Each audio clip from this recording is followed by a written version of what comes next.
આનંદ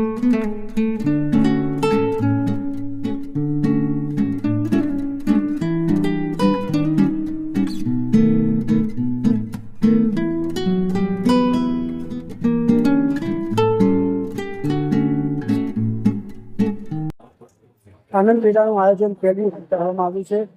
કયા ઉદ્દેશ્ય સાથે કરવામાં આવ્યું છે અને શું શું આકર્ષણ આ મેળામાં રહેશે?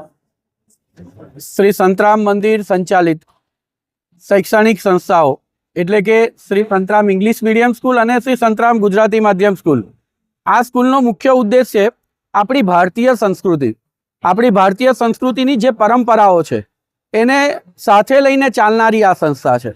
આપણા દેશના વડાપ્રધાન માન્ય શ્રી નરેન્દ્રભાઈ મોદીજી એમ કહે છે કે સ્વનિર્ભર બનો, ક્યારેય કોઈની પર આશા રાખીને ન બેસો। આ બાળકોએ આજે ફૂડ સ્ટોલનું આયોજન કર્યું છે, લગભગ 90 સ્ટોલ અહીંયા છે। આ બાળકો સ્વનિર્ભર બનવાની તૈયારીઓ કરી રહ્યા છે। તેઓ રજૂ કરી રહ્યા છે કે અમે અત્યારથી જ પોતાની જાત ઉપર નિર્ભર છે, અમારે બીજા કોઈની ઉપર નિર્ભર રહેવું નથી।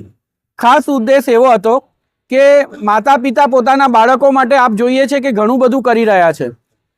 બાળકો ઘરે જાય તો રોજ ગરમ જમવાનું તૈયાર હોય, બાપ બિચારો સવારથી નીકળે અને સાંજ સુધી કાં તો ધંધો કરતો હોય કાં તો નોકરી કરતો હોય, પણ બાળકો કંઈક પણ વસ્તુ માગે તો પોતે ન લાવે પણ બાળક માટે લાવે, અને આ બાળકને ખબર ના હોય કે રૂપિયા કેવી રીતના આવે છે।